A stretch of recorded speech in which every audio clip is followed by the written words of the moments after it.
Om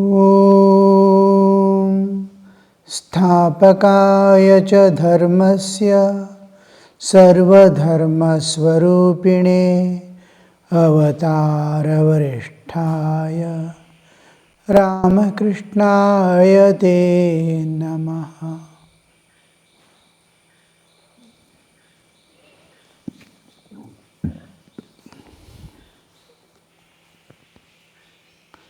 Ramlal was singing. As Ramlal sang the lines, above in the throat is the 16-petaled lotus flower of smoky hue.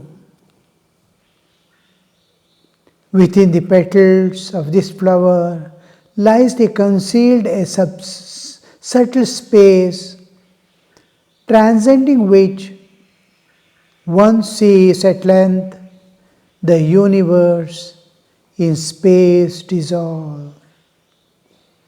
The whole, as we approach the throat, that is Vishuddha Chakra, the form starts dissolving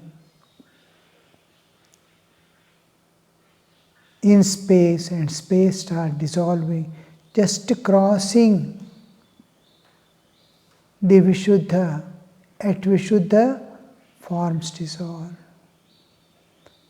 And from Vishuddha, even a little ahead, the space itself starts dissolving.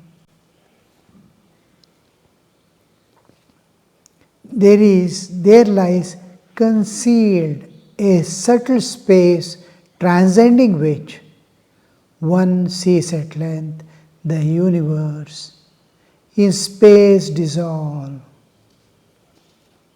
This space is Chidakasha, the space of consciousness. S capital. Subtle space is S small letter. This is normal space where other evolutes are absent. When we reach the Vishuddha Chakra, there won't be any, just like when we enter into sleep, nothing of this world will remain. Like that, when we reach the Vishuddha Chakra, nothing of this world will remain. Because all this wind up as I go to higher levels of consciousness. The lower levels of consciousness wind up and merge in it. Tattvas dissolve in each other. Mooladhara will dissolve in Svadhisthana, Svadhisthana in Manipura, Manipura in Anahata, Anahata in Vishuddha. There won't be anything. There will be only Satchidananda Sagara, in which one by one is merging and finally it merges in the Absolute. It is a manifestation in the universe. Universe is a manifestation in the Absolute, and as it is shrinking down, it goes back. No, only Absolute will remain. From Absolute there is manifestation. As the manifestation is folding up, finally Absolute will remain. The Master said to him, "Listen, this is known as the vision of Satchidananda, the formless Brahman. Everything is dissolving. The Kundalini rising above Vishuddha Chakra enables one to see everything as Akasha, Vishuddha Chakra. Everything is merged in Akasha, and Akasha is also dissolving in the Absolute." Yes, sir.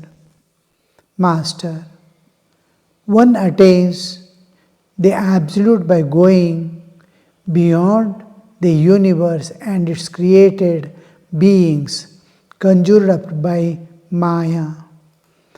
One attains the Absolute by going beyond the universe and its created beings conjured up by Maya.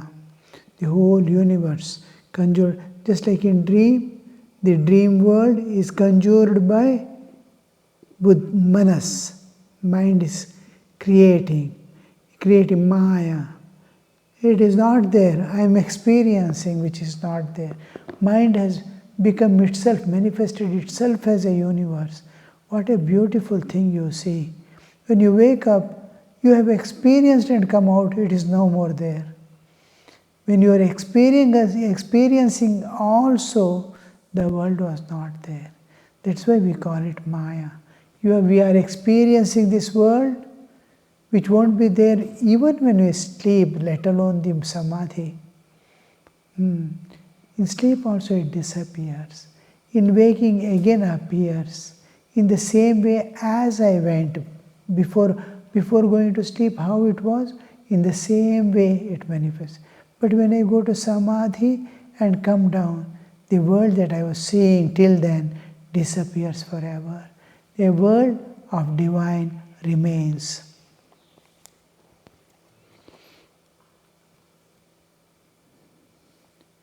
One attains the absolute by going beyond the universe and its created beings conjured up by Maya.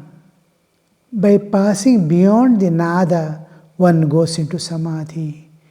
By repeating Om, one goes beyond the nada and attains the Samadhi. By passing beyond nada.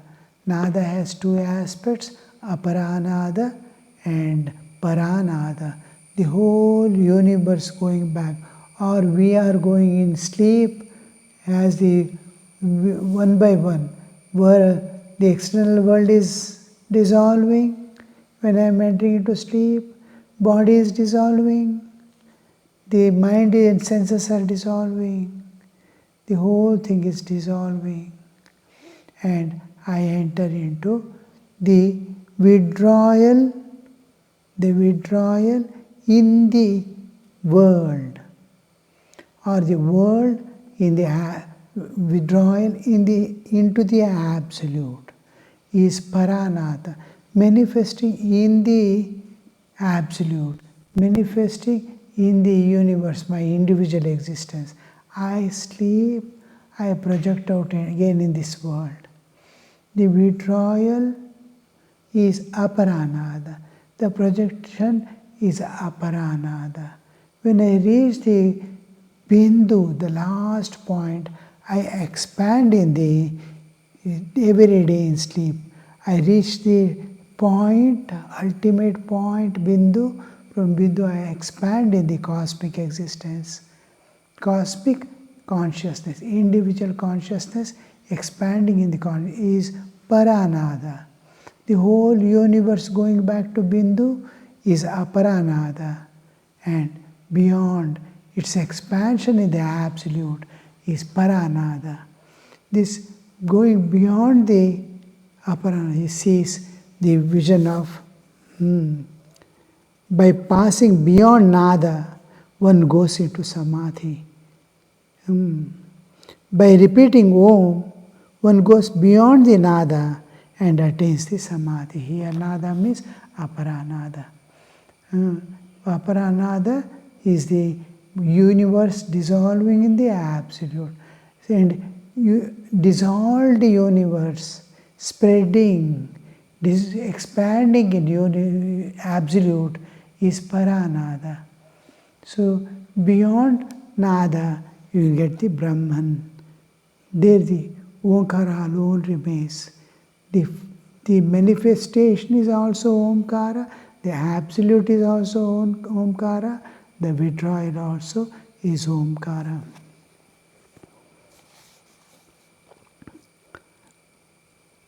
Others served Sri Ramakrishna with fruits and sweets. The master left for Jadu Malik's house. Sri Ramakrishna entered the room in Jadu's house where the Divine Mother was worshipped. Sri Ramakrishna entered the room in Jadu's house where Divine Mother was worshipped. He stood. From Mother's house he has gone to Jadu Malik's house. Jadu Malik's house is very close to the Dakshineshwar. He stood before the image which had been decorated with flowers, garlands, and sandal paste, and which radiated a heavenly beauty and splendor. Lights were burning before the pedestal. These lights are not electrical lights. Those days, electricity has not yet come. The lamps burning, oil lamps, which radiated heavenly beauty and splendor. Lights were burning before the pedestal. A priest was seated before the image. Master asked one of his companions to offer a rupee in the shrine, according to Hindu custom. These small things, like teaching a child, even elders, we may have to, because the trend is to forget.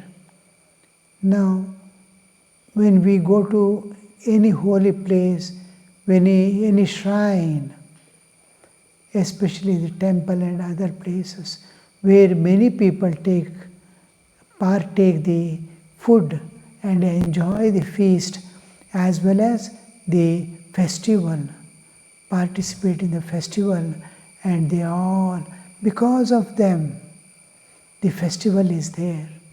For them, their sake, the festival is there.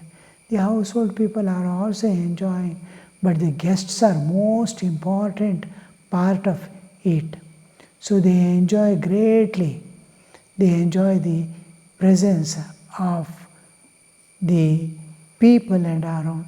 And whoever goes just offers to the Divine Mother a small contribution, whatever they can according to their capacity, so that all will be, the festivity is, whoever arranges the festivity will be able to do it without effortlessly, with the cooperation of all.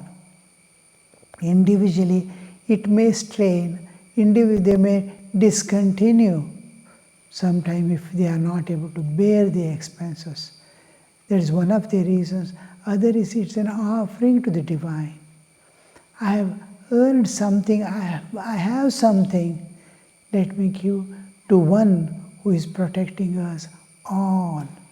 And let us, and especially after the puja, festival puja and all that, to sit together in front of the deity and partake the prasad is one of the not only customs, beyond customs. It is a pleasure to that the devotees offer to the Divine Mother or the deity. Deity is supposed to be extremely pleased when the devotees sit together and take the prasad.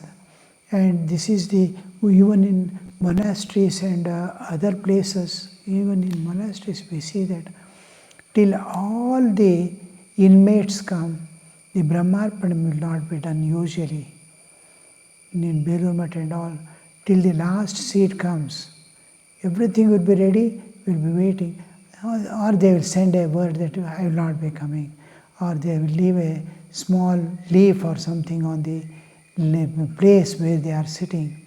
So about, in Belur Math, about 80 brahmacharis are there. The particular seats are there, regular sitting. If one seat is empty, immediately the in charge will come to know that person is empty. Why? So all together eating, it's a pleasure for the God always to enjoy seeing the people all joining together and taking food. So this is one of the services of the worship. The worship ends with the partaking of the prasad. Without that, the puja is not supposed to have ended yet. This is one of the last services the people, the priest or the yajamana who is performing is doing. With that, the puja ends. With partaking the prasad, puja ends always. And always, whenever we take any food,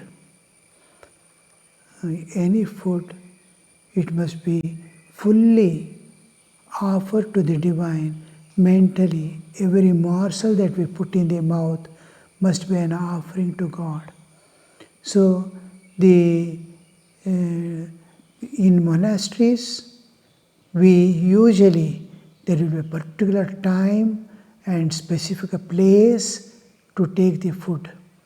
It's a compulsory restriction on the monastic group to have food in a particular place, particular thing, unless they are physically handicapped or old age or extremely busy that they are not able to go to the dining hall and eat. In those places, in those times, it is permitted.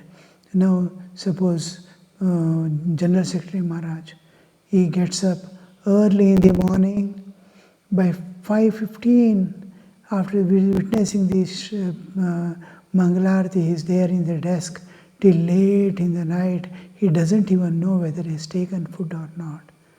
That much of load of work, and to go to the dining hall and come, it is impossible. They are ready to skip the food, but not the workload they have to finish. The whole mutt and mission is working under them. So most of the times they have to sit and attend to the things, and while eating, in the desk itself they will be eating. So those times it is permitted. Old age is there, they cannot go to the dining hall, then it is permitted. Otherwise, except in the dining hall, nobody eats anywhere any food.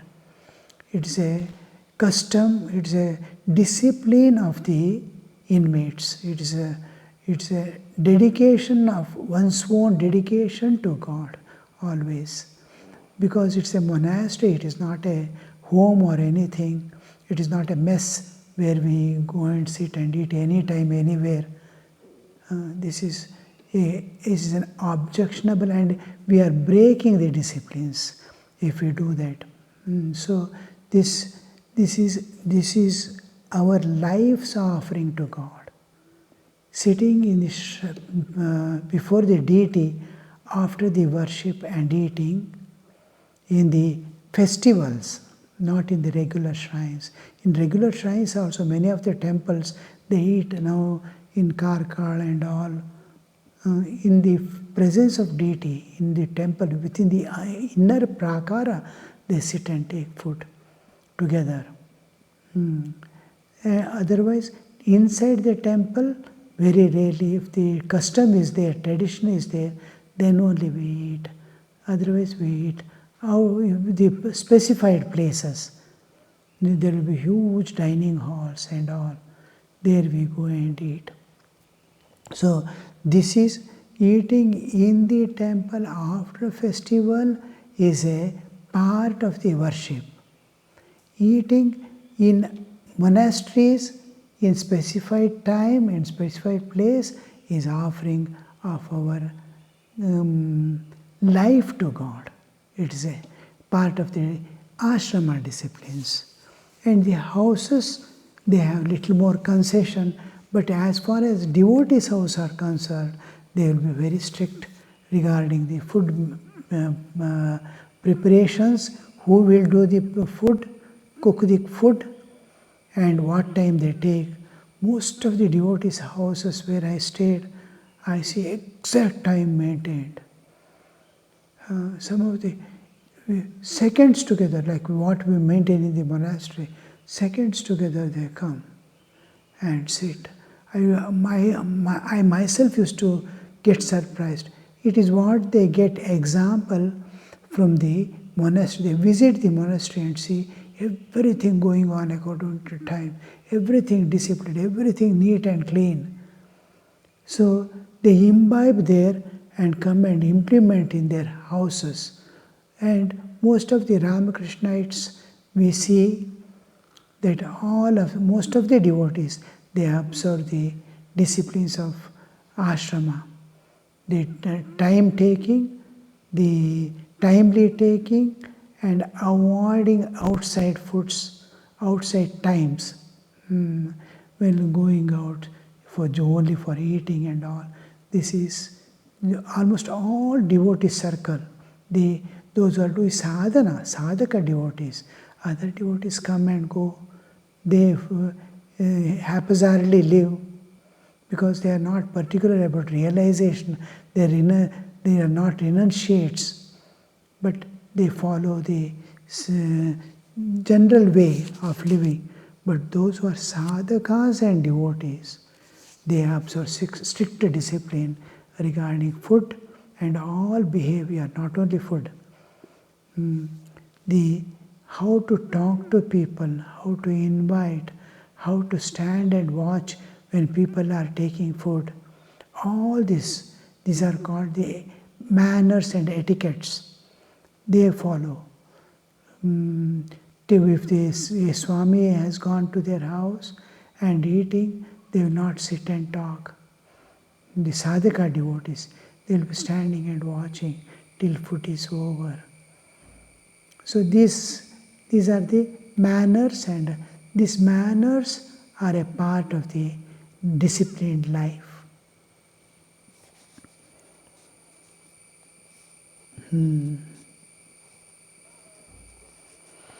According to Hindu custom, Sri Ramakrishna is asking them to, because they forget, even when we go with the devotees to any temple about 4 or 5 kilometers before, even the singing bhajans in the vehicle and all talking, we used to completely stop. Only thinking of the place, the temple which we are going, it's the sthana, the traditions or the Purana behind the temple, how it was formed, who formed, what was the deity, all these things we start discussing. That is called Sthala Purana, about the Sthala, how it came into existence, how the deity is invoked, who did it, for what purpose. All this we try to read or discuss regarding the Sthala Purana. And then when we reach, before itself, nobody will take out the money. Keep anything you want to put in the hundi ready. Don't search the purse, this, that, and divert your attention or divert the others' attention. So they will be keeping ready. If they want to put in the aarti plate, it will be separate. In the hundi to be or any donation to be given. Usually we don't give the just put in the hundi and come. So those people who want to give, they'll keep ready, no diversions. Straight away we go to the shrine. Look at the devata, bow down. So view completely, take a picture of it in the heart and silently bow down, go around and go and sit in a place. Offer mental worship. We sit all together and offer the mental worship. And then sing 1 or 2 bhajans, do a little Vedic chanting, and again go attend the aarti or request the priest to do the aarti if he is willing, or if it is the custom, or then whoever wants to put the hundi or this one will be putting, and silently we retire without diverting our attention to anything. So this is observed even in the all temples and especially in the monasteries, because they are renunciates, they have given up all enjoyments of the world and devoting their life to God. So they are very particular regarding all these things. When they go to shrine, they don't talk. Their whole mind will be seeing, feeling the presence of the deity. And when they enter the shrine, proper sanctum, sanctorium, their awareness will be completely. The outside there is a world will be forgotten. Only full presence of the divine.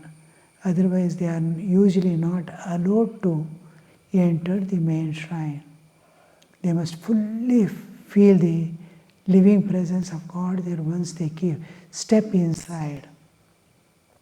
So these are some of the disciplines the monastics, even elders, old-aged swamis to the newly joined brahmacharis, they all try to follow these routines of life and the disciplines of their own and their dedication.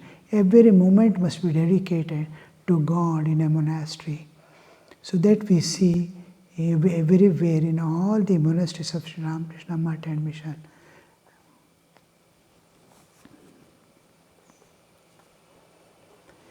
Sri Ramakrishna stood for a long time with folded hands before the blissful image. The devotees standing behind him. Gradually he went into samadhi. This scene we hardly get. For a jiva to experience, leave alone, to witness a person losing external awareness in thought of God is almost impossible, or very rarely we might see one who is totally absorbed in God. Some places we see in the Himalayas and all, when we go, we see some sadhus sitting for a long time and totally without a trace of external awareness, absorbed in God. Very rarely we see, but there will be mostly aged sadhus living in a beautiful way. You will not find them here there roaming about, talking about, or indulging in any of the small petty things of the world. They are dignified. They are immersed. While walking, while going for bhiksha, you can see them immersed in God.